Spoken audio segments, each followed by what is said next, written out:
What is going on, everybody? Welcome back to another episode of the ABJ Podcast, episode 155, Skarlet, Overkill. Before we get into everything, I just want to let you know, please check the links below for all things ABJ, whether it be follow me on social media, merchandise, tips, donations, whatever you want to do, it's all down there. We got Patreons.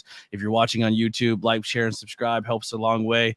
If you're listening to this back on the audio side of platforms on your favorite podcast app, whether it be Spotify, Google, Apple Music, Apple Podcasts, I think that's what it's under, Apple Podcasts. I'm not an Apple user. Sue me. I don't know.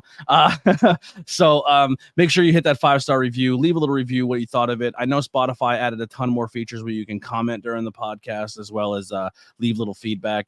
Any feedback that's left on the audio side of things, I will alert and I'll read them in the next episode and give you opportunity to read your feedback of episodes. Screenshot it and make a little hashtag, tag myself and my guests, and say what you thought of the episode. Word of mouth helps these podcasts grow. I really enjoy learning about different cultures, different people, different art forms, different ways of expressing yourself. And no, this is another one here where it's a little step away from the pro wrestling side, and we're going back into the world of drag. Except where I like my drag is definitely the horror and the Dragula side, I guess we would say. So my guest here today is a seasoned veteran, we'll say, in the form of drag, as well has their own cosmetic cosmetic products that you can support as well, called Overkill Cosmetics. We'll get into all that and much more. So without further ado, let's bring in our guest of the evening, Skarlet, Overkill. Hey, what is going on? I said this is the bloodiest podcast I've ever done, and I love it. You weren't lying. Yes. And you said makeup problems. I mean, look at all this blood. I'm having makeup problems today. That's what happened. Yeah. If you cannot find, I don't know much about contour, so if I say the wrong thing, don't crucify me, people. But if you don't have contour or something, just covered up with scars and blood, and you know what I mean. Absolutely, it's just yeah. All you need is a little like liquid latex, some cotton balls, things like that. You're fine. So introduce yourself. Let the people know who you are, and we'll start from there. Yeah, absolutely. So I'm Skarlet Overkill. I am a Harrisburg, Pennsylvania native. I've been doing drag now for almost 10 years. I do a little bit of kind of everything. I know we were talking earlier off camera, and so I do pride events. Then I also do stuff with like horror and like punk rock, things like that are my main kind of like go-to. But I do some like comedy and some like bright, colorful, fun things as well for pride. But yeah, I on the side of not doing drag, makeup artistry, I go to school in the fall to be an esthetician. So I have a big love for skincare, makeup, that whole world, things like that as well. So that's why I have my own makeup company as well, Overkill Cosmetics.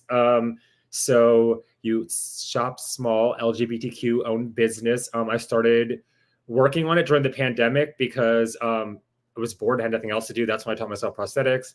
So I decided to search online, and I found a company in LA that I'm working with who helps me design, package, things like that, all my makeup. It's shipped directly to my house. When you buy from me off my website, I ship it out of my house to you. Everything's vegan, cruelty-free, as I'm a vegan and cruelty-free dead bitch myself. So yeah, check out my website, buy some makeup from me, and come see me in a show. Yeah. So Lily bought some of your makeup at School County Pride. Did a little review. I think Lily got the lip liner, I believe, and they loved it. Put it through all the tests, and I believe the biggest thing was it did not smear off, rub off, the whole nine, and they beat the hell out of it that day. Yes, Lily in the chat says the lip liner was amazing. Yes, I will say I don't want to toot my own horn, but I give credit where credit's due, even if it's to myself. And my lip products are the company I work with are very good. Even the lipsticks. I mean, I've had girls who bought it and their main thing was like, well, I work all day and then I go to lunch and then I have to redo my lipstick after I eat. And the one girl was like, I ate a whole entire fucking cheesesteak and this lipstick stayed on. Yeah. She's like, how? And I'm like, magic, I guess. Yep. Awesome. So, when did you find the form or the art form of drag race, like drag race? I'm sorry, of drag, and when, like, how did you fall in love with it, and then realize you could start doing it yourself? Yeah. So I've always been like an artsy kind of kid. In high school, I was in photography classes, yearbook class. I took any and all art, drawing, things like that. I honestly spent most of my time in high school, if I wasn't like in class, in the art room doing something artistic. So I graduated high school. My parents, like most, were like, go to college. And I'm like, well, I want to do something with art, and I don't want to have that massive amount of debt and be like some freelance artist and not having to pay it back. So I kind of like took a step back from my artistry side of life and things for a while. And then Drag Race aired, and I started watching Drag Race, and I was like, oh, wow, like this is cool. Like I had come out of the closet at that time, and I was like, oh, well, this is something I could do. You know, I'm in the LGBTQ community, and I'm an artsy kind of person, and I want some other way to kind of channel, you know, my art and get it out, because I was like not doing anything at that time with art. So I kind of like just started watching YouTube videos, taking advice from other seasoned queens in my area, with like, you know, everything from how do you contour to how do you glue down your eyebrows, you know, everything. And just kind of taught myself makeup. And like I was saying earlier to you, during the pandemic, taught myself prosthetics and things like that, and just continue. I love learning and educating myself. And it doesn't have to just makeup. It could be anything in general. So once I really started learning makeup and things like that, I continued to do, like, I do my own hair, things like that. And I just kind of got out into the drag world, and now I love it. I just love doing drag. My biggest thing is just being able to, like, you know, I love being able to express myself and my artistic side, and then just having that feedback from the audience and them coming out and just enjoying the show and having fun and living for the entertainment is just, it's so cool, because it's like a two-way street. Like I get my expression of my artistic side out, and the crowd gets to see an amazing show. And just like, you know, the people, you've been to drag shows that come to drag, they love that stuff. They eat it up. So yeah. I love it. I think the best part is like, I'm kind of even learning about myself and this, my art is like, sure, I would like the subscribers and the numbers and the views and the growth and all that, but I got to a point where just like, it's more about my expression. And this podcast is essentially, for me, my journey of learning of new things and talking to people and educating myself. And I'm essentially making a video journal, and if other people enjoy it, then awesome.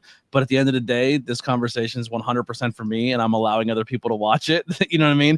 And I think that's the cool thing about drag, is when you can go out there and put yourself out there and be proud of who you are and who you love and what you're about, but then also add your tweak of what makes you special, whether it's if you're into glam or if you're into comedy or if you're into horror, and you can express that through that as well, but still be sexy and still be this and that. And then people, like, once again, you're just being you unauthentically, and then people attach to it. It's a beautiful thing when art works that way. Oh yeah, absolutely. And that's another thing too. Like you said, being yourself. I mean, I couldn't just go grocery shopping like this. So like, but I love this stuff. Like I said, style of drag. So, you know, to be able to have the platform and the venues and the opportunities I have to just go out there and show whatever skills I have with the horror realm, because again, I love doing prosthetics, special effects, things like that. Like it's just so, I don't know. I just love it. I just love it so much. I can't even like put into words like how much drag like just excites me, and I love it. And it's a very big, like, you know, like you were saying, like, I'm sure you probably heard, or if you haven't, you will, like a lot of drag queens say like how drag, like, for lack of a better word, saved their lives and things like that. And it really did. You know, I grew up in a very religious, conservative family. I don't talk to a lot of my family today because of their values and beliefs and things like that. And when I came out and then started doing drag, all that, it's like, you know, I got hate from my own family just for being who I am. And I was like, I'm going to keep doing it, you know, and through drag, I've made my own chosen family, you know, the drag community and the LGBTQ community that, you know, is in my life now, my friends, my drag family, things like that. That's my family. And it may be chosen family, but sometimes chosen family is better than blood family, because, you know, they all support me and what I do, you know, and some of my family just doesn't. So yeah, you find your tribe. Yeah. You do. So you kind of said a little bit growing up about who you are as a person. Like you said, you fell more into like the artsy side of things, like growing up, like just more like the arts, photography, stuff like that. Yeah, absolutely. And it sucked because like growing up in my, like where I went to high school and growing up in the area that I grew up in, it was very like everyone played sports, you know, people lived on farms. It was very that kind of like dynamic.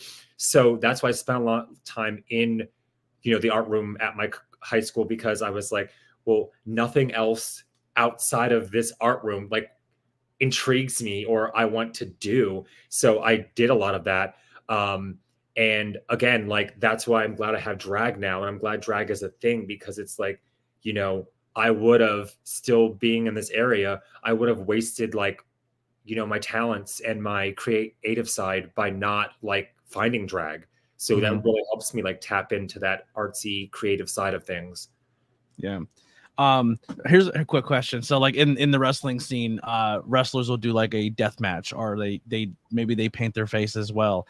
And I've seen wrestlers who will like bleed during a match and they don't clean themselves up, and then they'll go to the the gas station on the way home with like a 2-hour drive, because to them it's like a badge of honor to wear the crimson mask sometimes, or they'll be at the bar drinking covered in blood. So like when you do a performance and you're full like this, have you ever like stopped at a gas station and almost forgot you were in costume, and then people are like, what? Absolutely. Are you okay? Like no, absolutely. I've literally done that before. I've literally done shows where, you know, I'm done performing, and usually I'll take like the hair and the outfit off, and you'll see me walking into like, it'll be like midnight or something. I'll be walking into sheets and like t-shirt and like jeans or something, but I look like this on the face, and the looks and the stares, you know, it's a little bit of everything. Because also at midnight when you're in sheets, most people are probably drunk. So some just kind of look at you like, what the fuck am I looking at? And others are like, so drunk, like, yes, you look so good.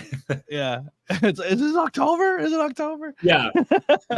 That is great. So when did you start pursuing the industry, and how did you get started?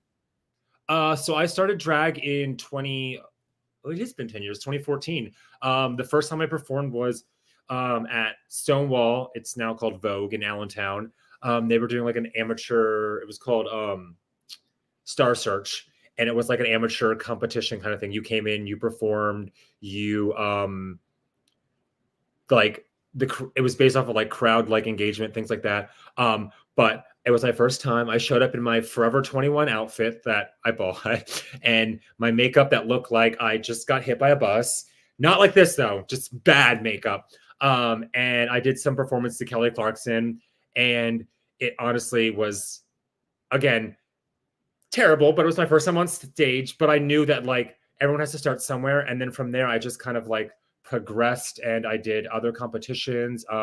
The one competition I did was here in Harrisburg at Stallions. They used to do what was called amateur drag race, and it was a competition for any kind of drag artist that was new to doing drag. They had only been in it for a few months, haven't won any titles, weren't like seasoned, things like that.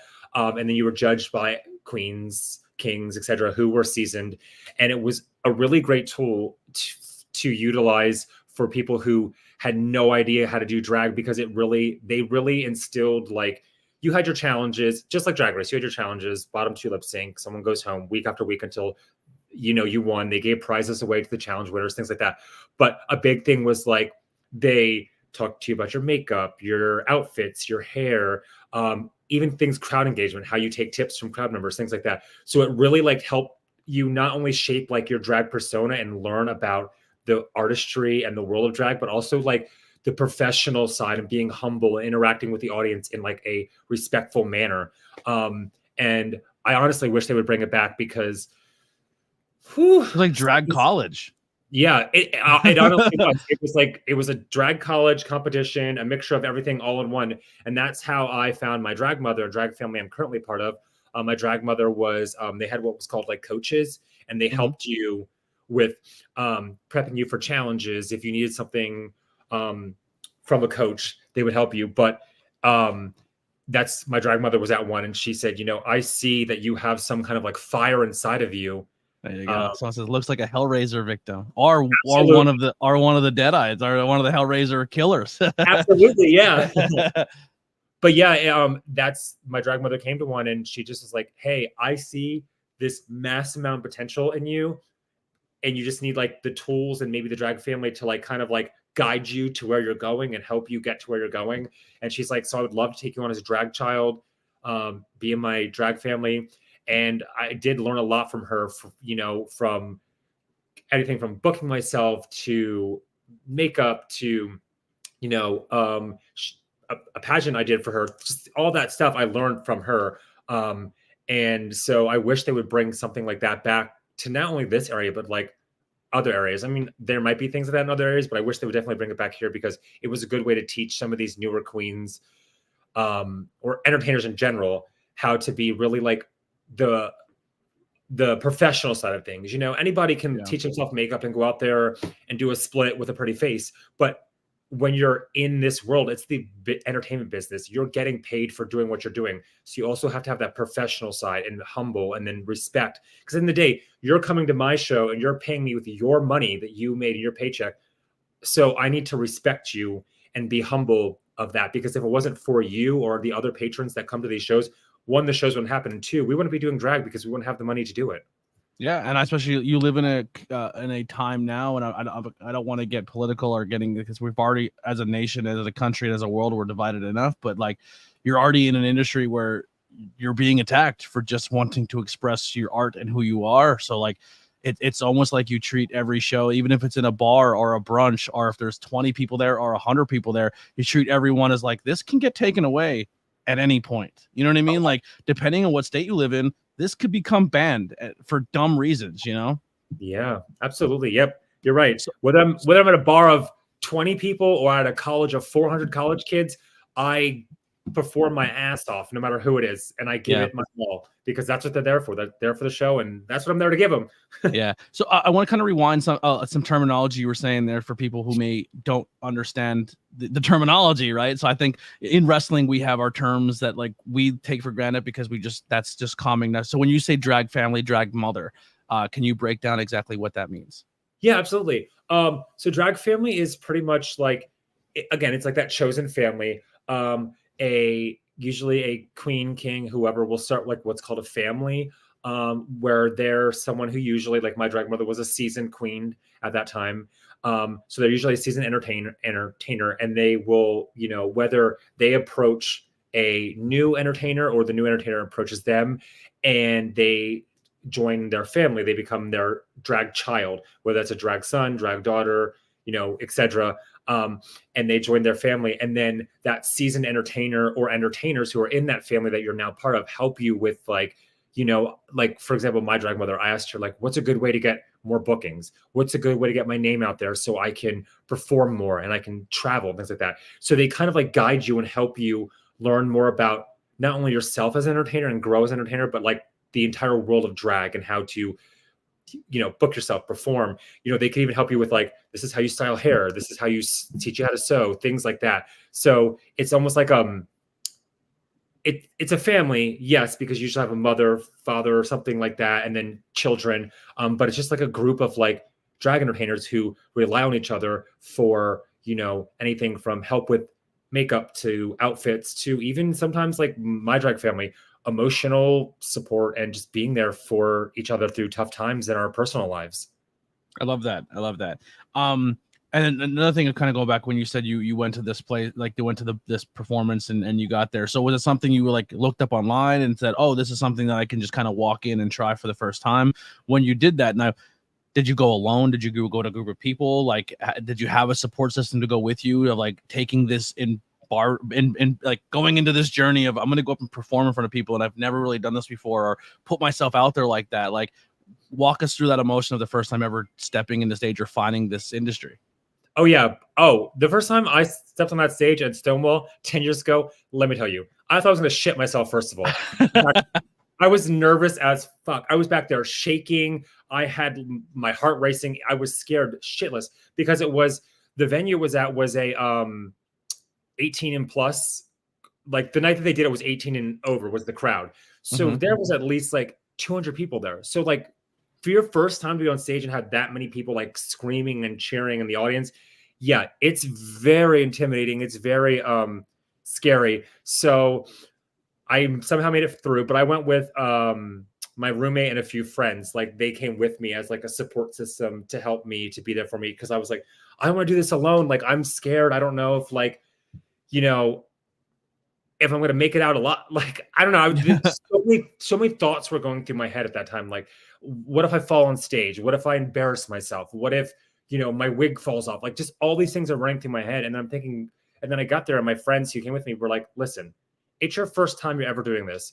it's a good way to put yourself out there and express that artistic side. And if you fuck up, you fuck up. It's your first time. You're going to learn and grow from here. You're not, your first time that you walk on stage isn't going to be perfect. You don't wake up one day and be like, I'm going to do drag, and then all of a sudden become RuPaul. That's what happened. Everybody starts somewhere. And so just hearing them, you know, reassure me that I'm going to go out there, I'm going to do this, I'm going to kill it no matter what the outcome is, gave me that kind of like momentum, that push to really just go out there and give it my all. And then from then I realized that like, wow, like this is something that if I really dedicate my time and energy to, and I'm like passionate and dedicated, like, oh yeah, I can go far with this. Every good success story is someone, if you look at any success story, it is a person standing on a mountain of their failures. And that's essentially, you grow on all your failures, all your mistakes, everything that you've done that you're maybe not even proud of. You're like, but every single time you do that rep, you're getting one step closer to the top of that mountain that you're trying to build.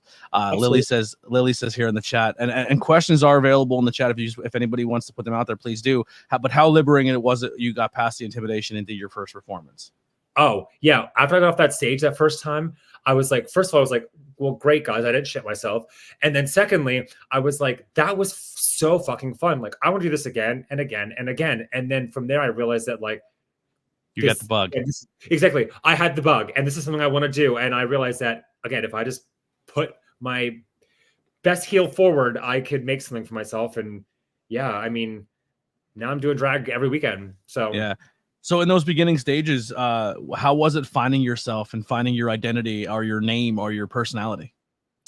It was hard because as someone who, you know, as you could tell, and I've, you know, said many times, someone who's into more of that horror punk rock kind of scene of drag, when I started, there wasn't representation like that in my area. You know, a lot of the entertainers and the queens were pretty and pageanty and things like that. And again, nothing against that.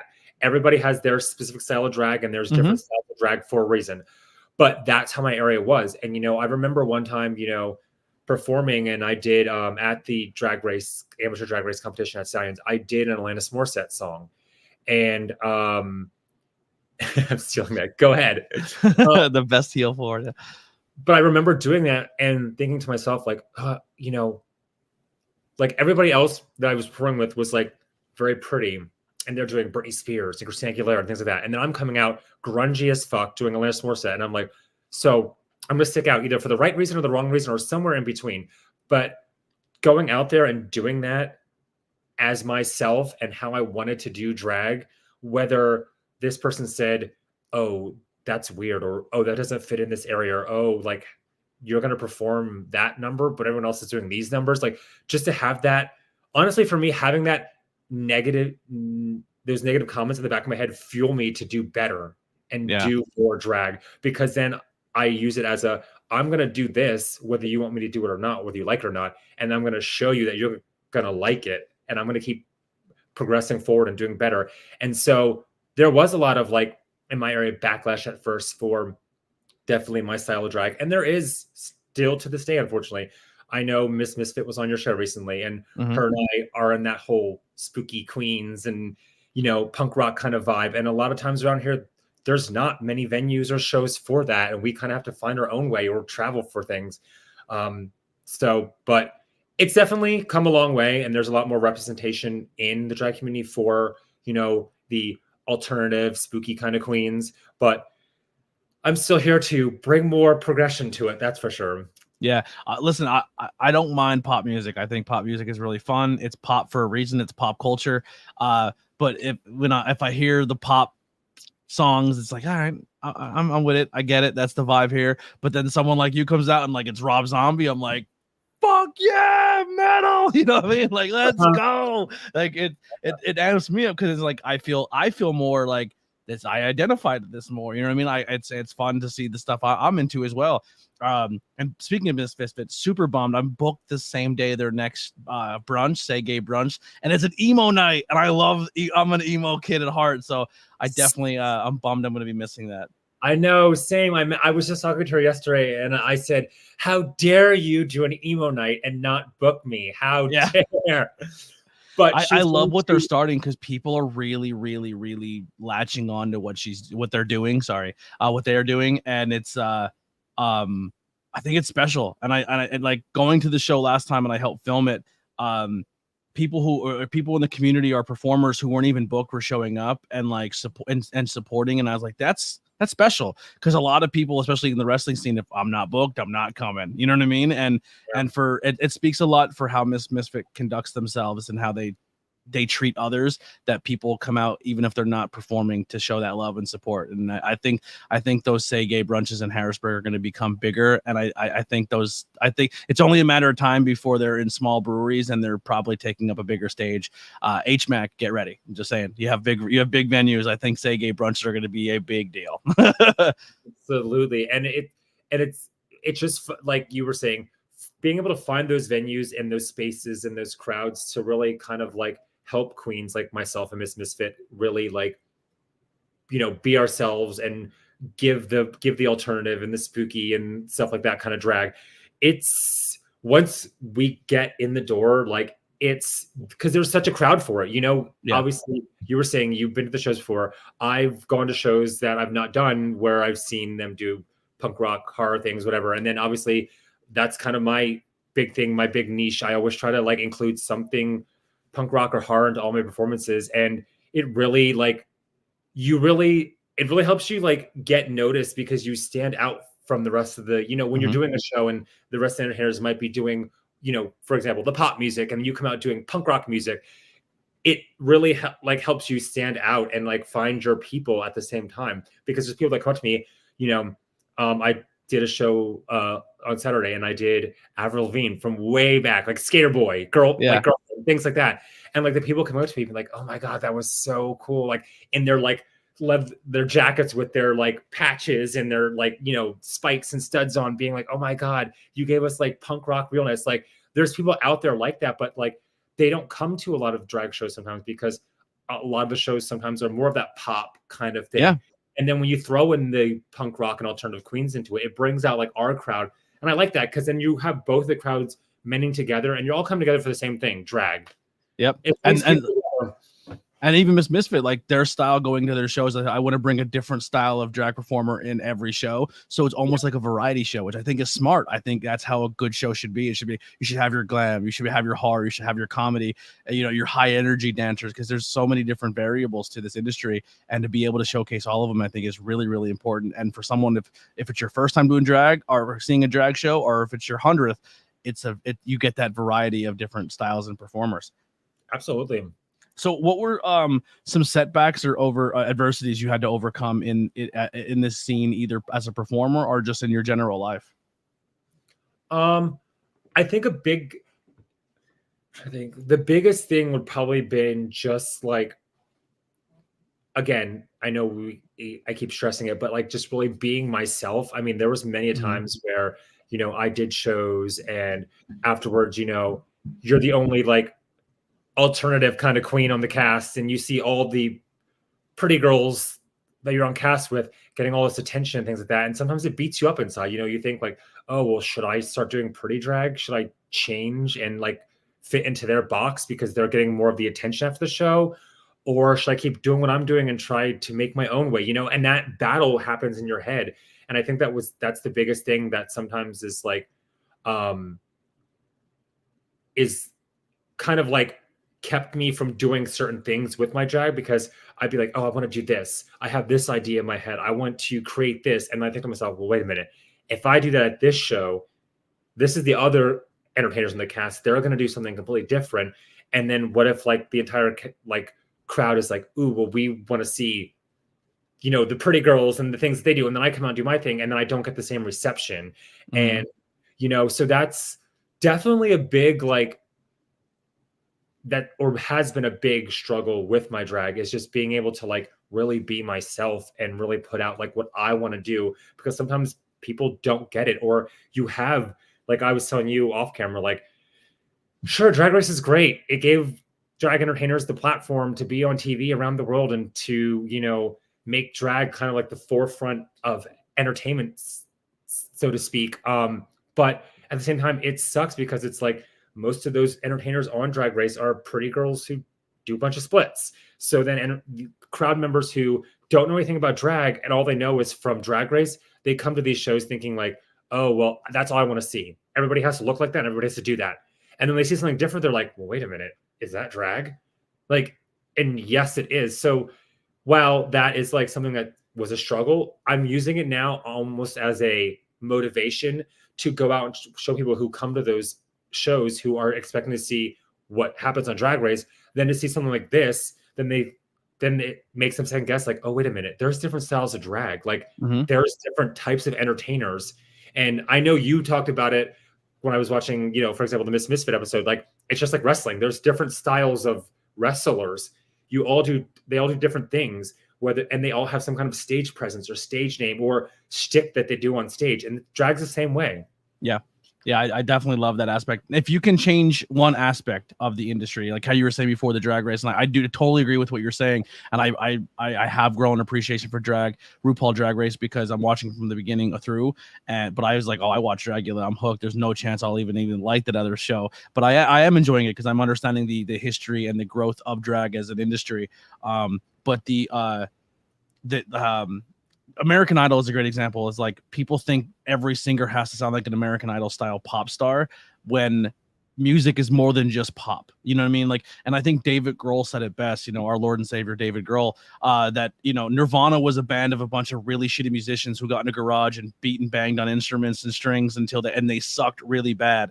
And they just worked and worked and worked until they found who they were. Like Ozzy Osbourne would never win a singing competition, but his voice is iconic. You know what I mean? And that's where that the path of more resistance is more beneficial later on, because you have more of that self-gratification because you took a different route. Absolutely. Yeah. And that's definitely what I'm fighting now, because I'm having people, like, for example, I had a audience member on my show on Saturday night come up to me being like, I've been following you on social media for years. I love your drag, the style of drag, the things you do. I'm so excited that I finally got to meet you, because I love you for the fact that, like, you're doing this style of drag and this kind of drag that's different from everybody else when I go to these shows. So, like, that right there is like big motivation for me to be like, okay, well, there's other people out there like me and they want to see this at these shows. So I need to keep doing this, because, at the end of the day, even if one person, listen, you're always going to have your haters. No matter what you do, you're never going to please everybody. There's always going to be at least one person that hates you. But at the same time, there's also going to be at least one person in the audience that loves the fuck out of you and everything that you do from start to finish. And for me, it's about that person. As long as there's one person in the audience who is like in it, like, yes, that's the best thing I've ever seen, and just loving my performance, I'm going to keep doing what I'm doing. Yeah. So kind of go back to that question. What is something about your industry that you would change? And it doesn't have to be internally. It could be with the way it's externally seen as well. I would probably say something big thing to change about the industry, like externally, would be the drama and the cattiness, for sure. I think there's sometimes a lot of that goes on, whether that's I don't know, queens, kings, whatever. Entertainers may have their beef, their drama, whatever. But, like, I just don't like this. And again, I hate referencing Drag Race all the time, but it's true. Like, people don't realize that that's a reality show. Like, those queens aren't going on there with the intention that, oh, I'm going to be a bitch to this other queen. Like, that's not their intention. That's not what they're doing. They're there to show off their artistry and win that prize. You know what I mean? But since it's reality TV, a lot of times they're like, for lack of better words, paying them against each other to create drama because they got to win that Emmy, you know what I mean? And sometimes it kind of, like, that whole aspect and just the drag community, like, has that drama. And I just wish there wasn't, because, like, we're all here doing the same thing. We're all here trying to express ourselves artistically, trying to create things and trying to share our love of drag with a community who also loves drag, whether that be our internal community, external community, whatever. So I don't understand why there has to be so much, like, drama and fighting and sometimes even hate with each other.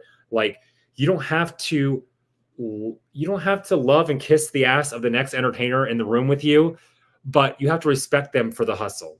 Yeah, that's honestly, I was just having a conversation, and that was one of the first things too. To, like, the biggest thing at the end of the day is, and I'll give full credit. Trixie Valentine said, at the end of the day, we all get caught up in it. Even when we hate it, we all somehow get caught up into it. But the biggest thing is like, the world outside of us don't for the most part, like our art and like who we are, and we're not accepted, and we're part of a community that is under attack. But the respect aspect of each other, that we're all going through this war together, that has to be more to the forefront. And I thought that was really special and beautiful. And I hope that changes as well, because wrestling's the same way, right? So like, it's wrestling and drag are not things you can go to work at the water cooler and be like, I went to a wrestling show this week, and you're like, grow up, kid. You know what I mean? Like, you're still watching wrestling. Like, or you go to a drag show, and you're like, I went to a drag show, and they're like, that's like, for me at least, it's a straight white dude talking to the other, be like, you go to a drag show, bro? Is that what you're into? And I was like, it's a beautiful art form. I love it. I think it's fun. Like, I'm not going there for any gratification. It's art. You know what I mean? But when it's already a thing that your people who support you have to find a way to show their expression and love, and sometimes they have to hide the fact that they support your industry. But when you're internally battling each other, that doesn't help the growth either, you know? Oh, nope, it does not at all. And that's a big, like, you know, that internal thing. It sucks because, like, we have to support each other. We have to be there for each other, because there's so much hate from outside of our community going against us. So many people trying to, you know, stop drag shows, ban drag in general. Like, there's so much of that going on. It's like, if we're also fighting internally, how are we going to band together to stop the external fight? Yeah, absolutely. I will say this though. I think if you even had a room full of drag queens or drag performers, drag kings, drag monsters, all in a room, and even if I put everyone in a room who hate each other, and then outside was a bunch of people with signs hating on the show itself, I bet you they'd bond. I bet you they'd bond real. Yeah. Don't get it twisted. If you fucking came for them in their industry, they'll become friends real quick. Oh, yeah. We like sit there in that dressing room and throw shit at each other, but the minute a motherfucker try to come for our art form, we're out there on the street. Bring it on. Yeah, listen, just because they're in makeup and they're glamorous, I met a lot of real gangster ass fucking drag queens that will beat the dog shit out of you. Absolutely, yeah. Yeah. So what are some key moments or accomplishments that you feel you're really proud of so far in your industry? For me personally, yeah. So I will say that doing that drag race competition was something that I was very, very proud of, and I still am to this day, because it really helped me grow as an entertainer, both personally and professionally. But also, like, it like helped me kind of find like my style of drag and my people, you know, because in that competition, I used my differences as my power against everyone else. Because in my season when I competed, there were a lot of queens who had been doing it a little longer than me, but they were the queens I competed with were very much that, like, pretty girls. We're gonna perform pop music and things like that. So I used my, like, alternative punk rock side to do things like I said earlier, Alanis Morissette, things like that. So I used that as a way to stand out from them and really like channel like my love for like that, like alternative, different kind of styles of drag and things like that. And so that really, you know, doing that really helped me, like, I mean, excel at the competition. There was 10 entertainers on my season. I made top 4.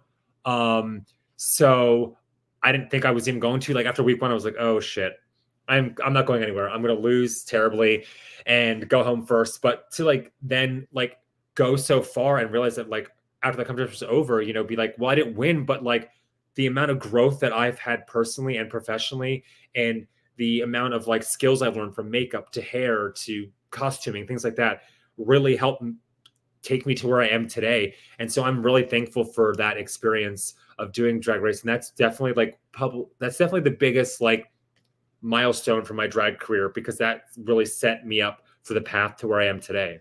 Mm-hmm. How did you land the gig? Like, how did you get into the Drag Race? So I was told by 2 other queens. I did a competition, and they were judges there.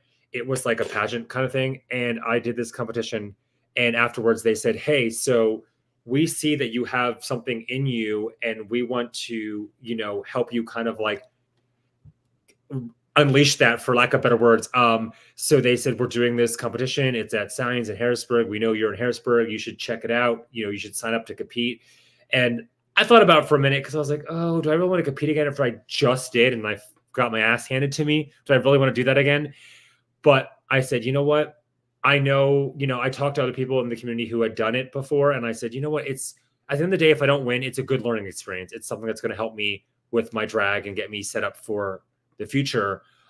So I really, went in there full force. And I said, I'm going to do this, whether I go home first or whether I win or somewhere in between. I'm going to do this because it's going to help me in the long run and really get me out there professionally. So I just showed up to Stallions and give me an application. I want to compete.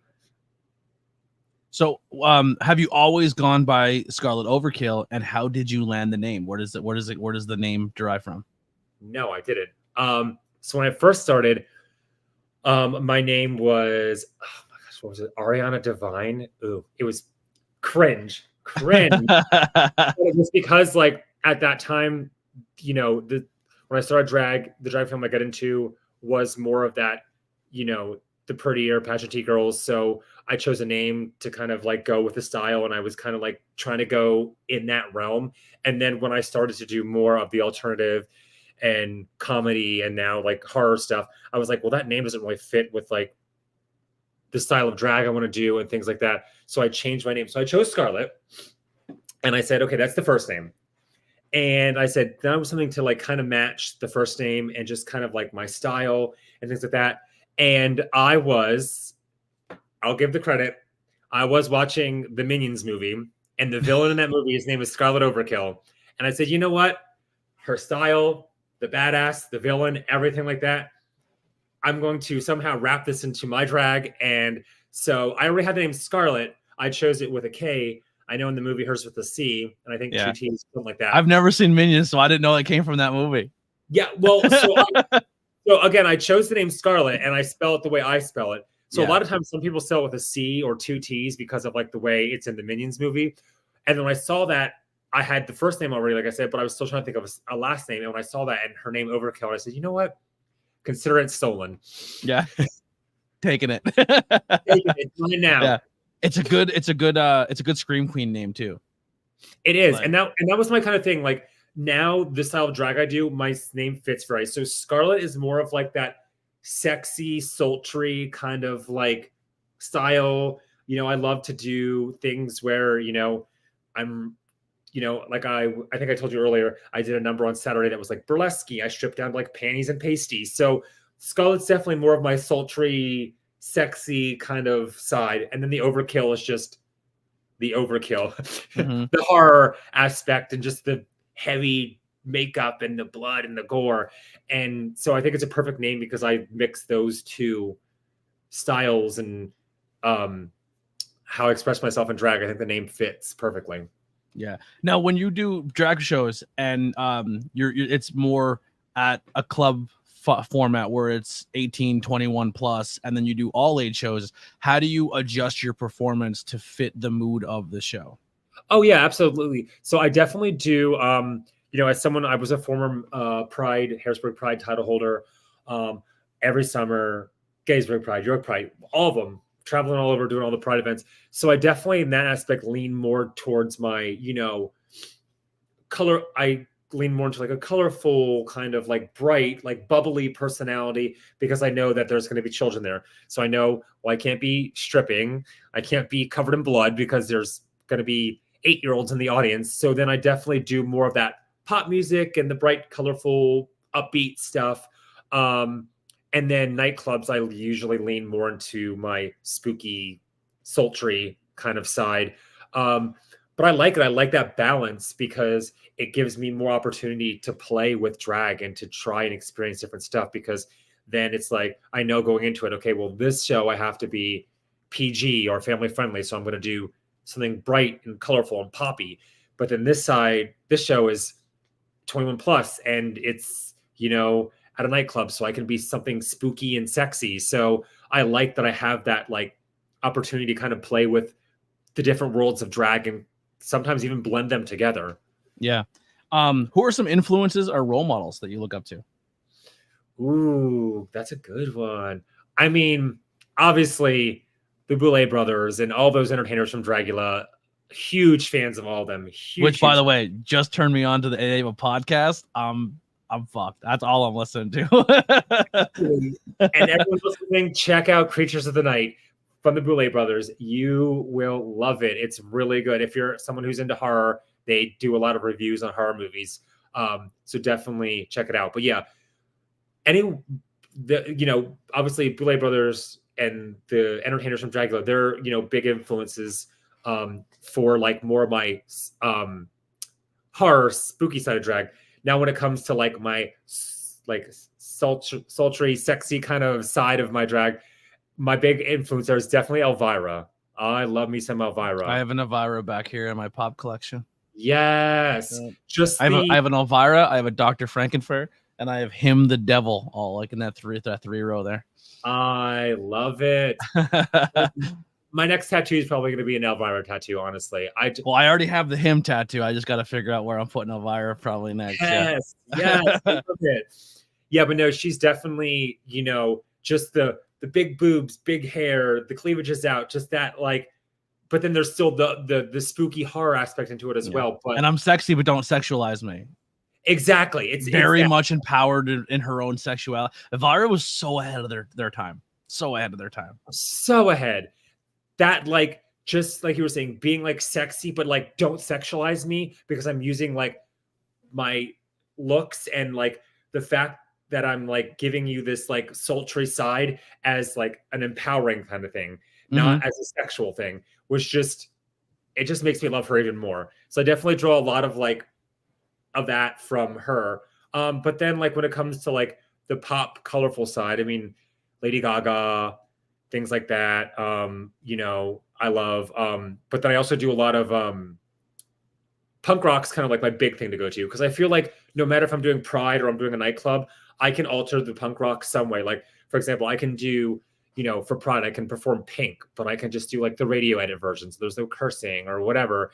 And just, everyone loves Pink, she's a huge artist across, many different generations and people. So I can definitely do things. I personally think she's the pop goat, but nobody gives her enough credit. Absolutely. Yeah, I agree. So definitely like things like, Pink and Avril Lavigne, even like Demi Lovato, like her rock stuff, like a lot of that punk rock and rock stuff by female artists is stuff that I really like. I draw inspiration from them because, again, whether I'm doing Pride, I have to be bright and colorful, or I'm in a nightclub and I can be more grungy and punk rock. Either way, I can do Pink, Avril Lavigne, Demi Lovato, and they're big crowd pleasers to no matter what your audience is. So it's a way to really like bring it full circle. So I definitely draw a lot of inspiration from like those punk rock and like alternative and grungy kind of like artists as well. Who are some people on the scene, the local scene, or even like the professional scene that you really look up to, or you think they're very, very talented that more people should know about? Oh my gosh. In our area, if I'm talking about here in Harrisburg or Central PA, I mean, I could go on and on. People who, I kind of like started when I started drag that I kind of fell in love with, first there's Aurora Sterling. That's my drag mother. The Sterling Fontaine family that I'm part of. Any of those queens, they've been doing it for years and years. So talented, so seasoned, very entertaining. I love me some Miss Misfit. I love Jay DeVere's a big one. She is, she's definitely a big comedy queen. So definitely love her. But I mean, I could go on and on. Like a lot of the artists in this area, I'm very close with, friends with, etc., things like that. And I really like value and respect their opinions, their artistry, and their support. Yeah. There was a question I had there that's not on the list that I lost it as we were talking. I'll come back to it. So outside of drag, what are some goals you have set for yourself personally in your industry that you have not hit yet that you're trying to get to? I definitely want to travel more. Right now I do mostly all my drag here in Pennsylvania, whether, I'm doing it here in Central PA, Harrisburg area where I live, or whether I'm traveling to other cities and stuff throughout the state. But I definitely want to travel more and share my artistry with the world.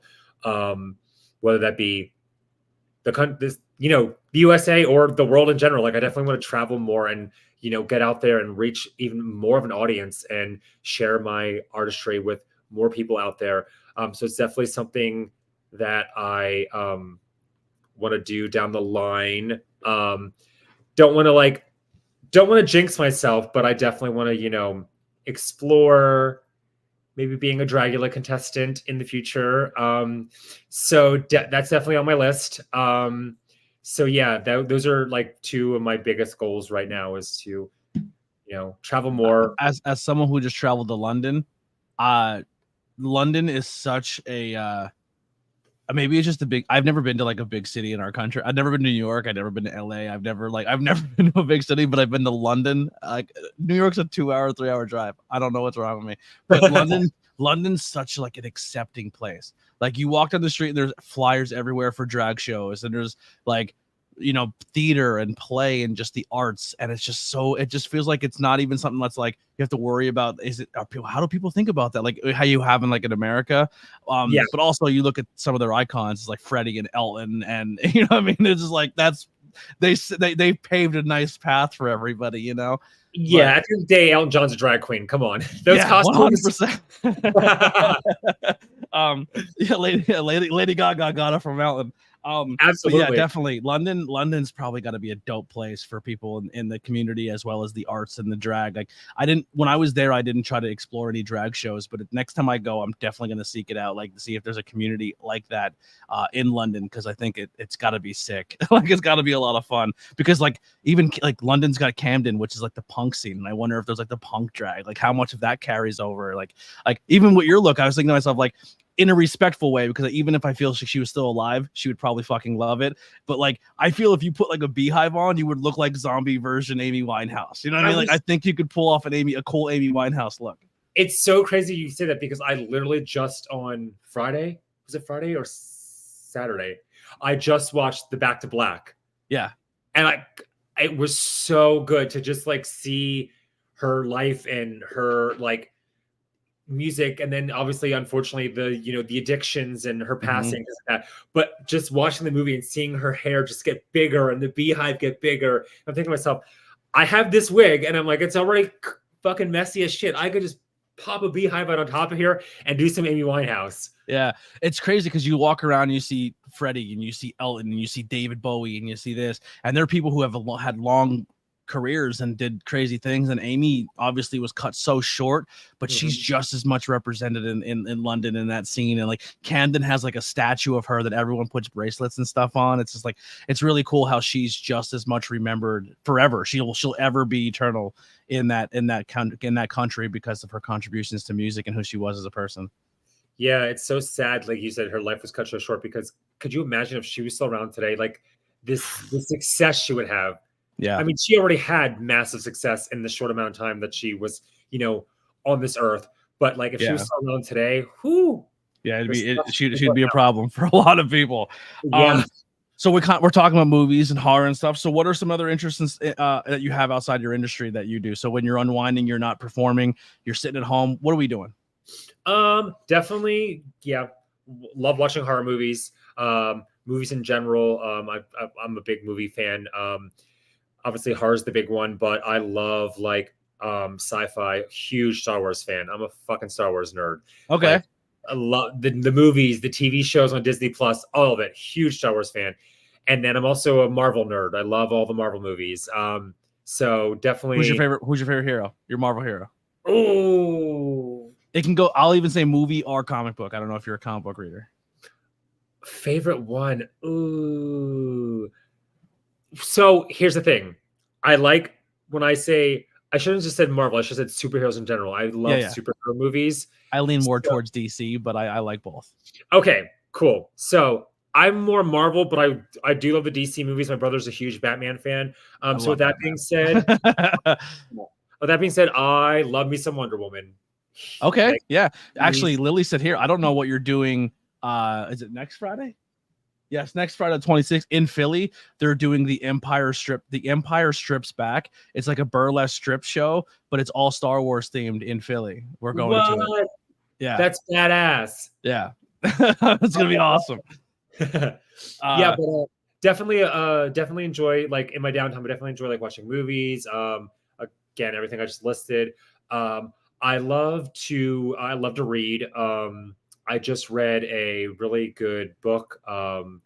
Being a horror person, that my boyfriend gave me on vacation, and it was called Tender is the Flesh, and it was this like futuristic like era where all animals on Earth were no longer like alive because they were poisoned, and so humans couldn't consume them. So now we're mass producing humans for other humans to eat. Oh, yeah. It was a really good book. I was on vacation, high on the beach, reading this book about cannibalism. Yeah, it's a really good vegan book. It really flips the script on people. That'd be a good movie. Yeah, absolutely. So definitely. That kind of reminds me of Daywalkers. You ever see the movie Daywalkers, where the vampires kind of got to the point where they consume so many humans, so they start like farming humans and keeping them like in capsules so they can keep surviving. Like essentially, the vampires have taken over the world. Yep. Yeah, that was a good movie. So if you were to go to a show, or if someone's watching who wanted to get into this industry, what would be some advice you would have for someone new on how to get in or how to navigate the world of drag? Absolutely. I would definitely say first, show up to drag shows. If you know that you want to get out there and get your name out there, just come to a drag show, whether you're in drag or not. In drag would probably be better, but it doesn't matter. Just show up to a show. Come as an audience member, watch the show. After you're done, approach the queens that performed and let them know that, you're interested in doing drag. You want to start doing drag. You don't know where to start, things of that nature, and just talk to them. There's a lot of, in this area, just most drag scenes in the cities and states across the country that do amateur night, that do competitions for new entertainers. So definitely come out to shows as an audience member, make yourself known, but then also like compete in those competition shows. Like I was saying earlier, I did the same thing. I didn't win. It was my first time on stage. I looked a hot mess. You didn't win the competition, but you won with personal growth that advanced you further in your career. Absolutely. And that's a big thing, telling these and new entertainers to come out and compete in those competition shows. Even if you don't win, you still were able to get on stage and put yourself out there and share your artistry with the audience member. And then that will help you open that door to that path into the drag world, So definitely do competition shows. And then just like, even in your own home, just practice. I mean, that's how I started. I sat in my bedroom multiple times watching any and every YouTube video I could find on how to do everything drag makeup wise, from drag queens who, were popular on YouTube or had been, on TV or, anything to that nature. I just watched their videos and taught myself and learned how to do makeup and, hair and things like that. So definitely like educate yourself and just like practice. All that stuff will help you get somewhere in the drag world, somewhere in the drag community, for sure. Awesome. So, last question here before we get out of here. And if anyone has any more in the chat, you can sneak them in before we get out of here. What are you grateful for? And are you currently happy? What I'm grateful for? I'm definitely grateful for the drag career that I have. I mean, as someone who, pre-pandemic was working 4 days a week, drag was my full-time job. I didn't have a day job. So to then lose all that because of the pandemic, and now to, in this day and age, be back to where I am, I'm very thankful. A lot of us entertainers were very scared that when the pandemic hit, like, are we ever going to perform again? And if we do, what is that going to look like? Obviously, there's a lot of venues and things that were casualties of COVID, but I'm definitely thankful that through all the years of doing drag, the ups and downs, things like a pandemic, whatever, I'm so grateful that to this day, as I sit here and talk to you, that I can still do drag, whether I'm on a podcast, on a stage, whatever it may be, I'm still doing drag, and I just love doing drag. I'll do it in any way, shape, or form possible. So I'm very grateful for that. And as far as happy, I'm definitely happiest I've been in a long time. Like I said, I'm doing the drag. I have an amazing partner. who's very supportive of my drag as well. You know, I'm going to school to do stuff in makeup and skincare, which I love. So I definitely have a good life, and I'm very happy and grateful for everything that I've done, and I'm going to continue to do.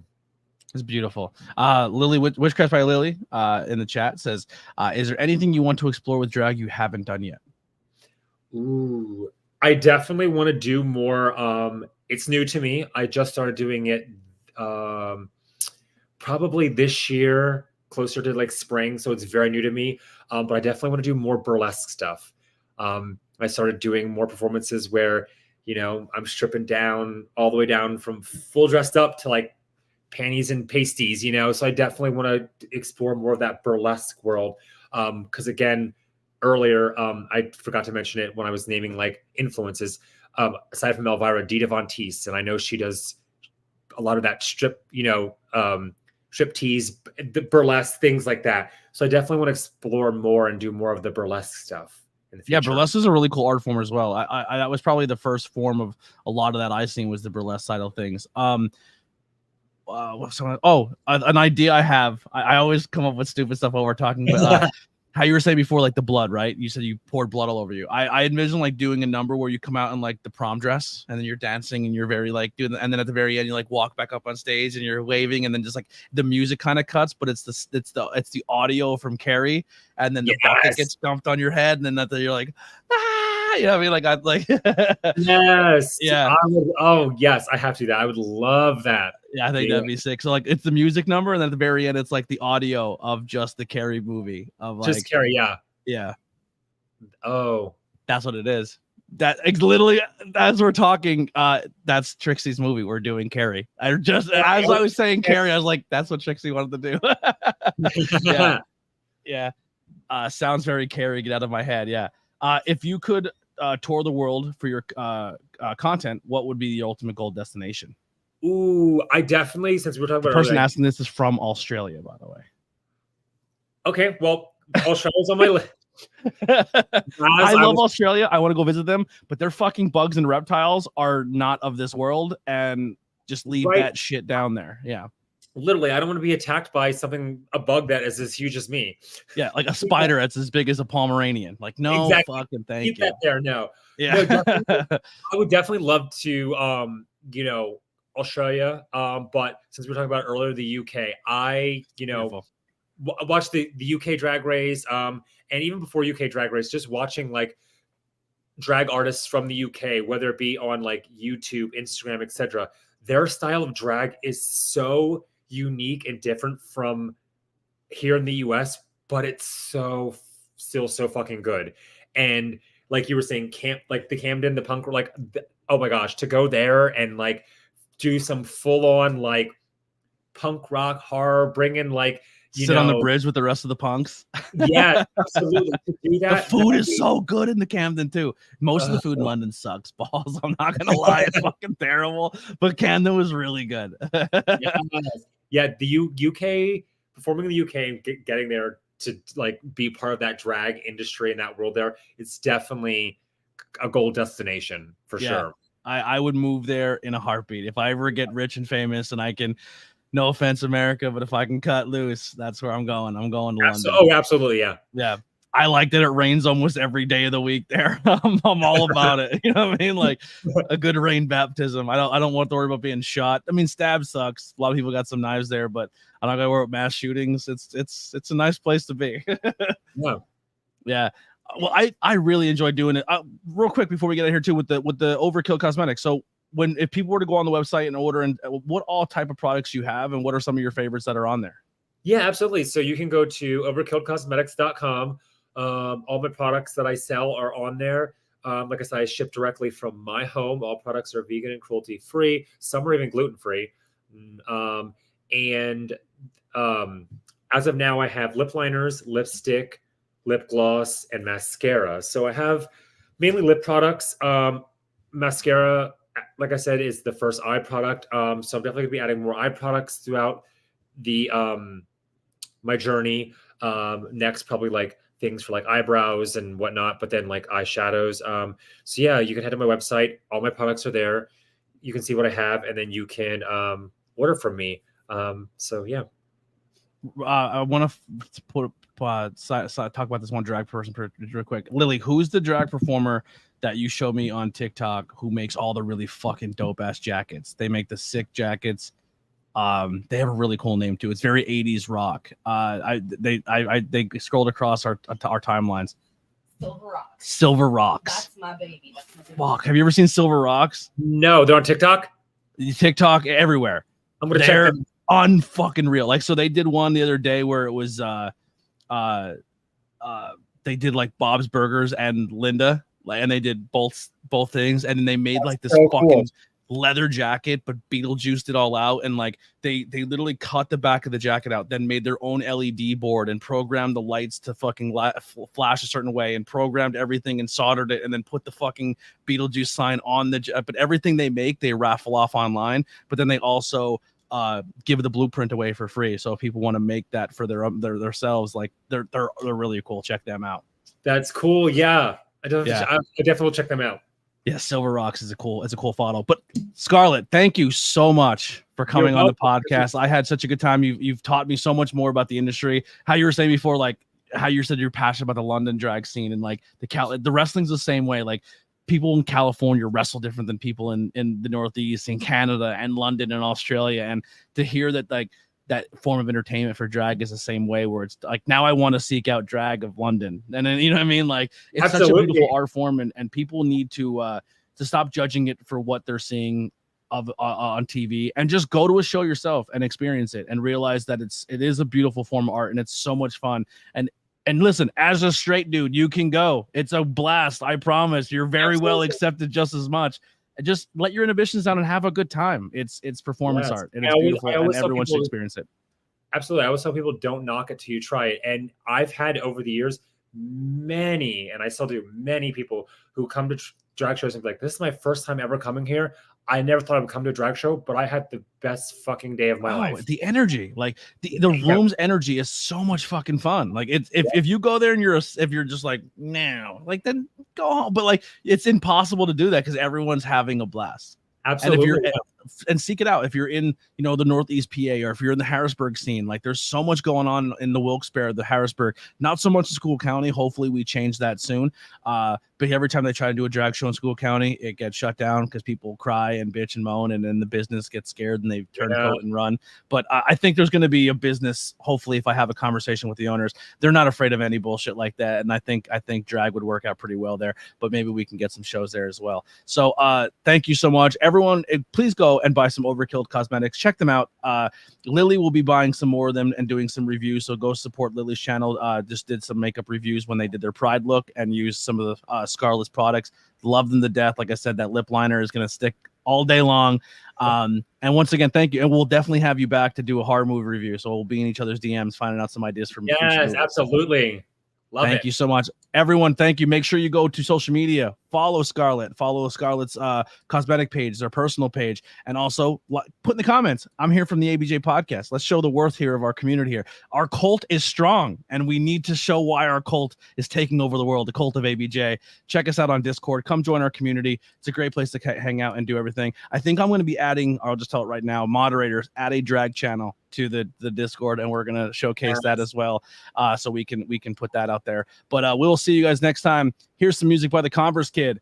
We will be back. Actually, we'll do this real quick. We'll be back. I will be a guest on the Anthony and Nettie podcast Thursday at 7 o'clock. I will share that all on my social media. We'll be back on Sunday for Tornado Tag Podcast. We'll be doing King of the Ring 95, one of the worst wrestling shows of all time, but we're going to review it because it's fun. And then we'll be back on Monday with Kim Rose, and we'll be reviewing I Saw the TV Glow. So come for that movie review. And we'll be ending the month with Sammy Chaos on Monday, professional wrestler. And on Tuesday, the original and founding member of Taking Back Sunday, Eddie Reyes, will be on the podcast talking about all things. I love Taking Back Sunday. We'll be talking about music and their journey as well. So stick around the ABJ podcast. We have so much stuff. If you want to be a guest, head over to my link tree. I have an email as well as a form you can fill out to be a guest. Please hit me up. I'd love to have more people on the podcast of different arts and genres. But until then, we'll see you next time. Bye-bye.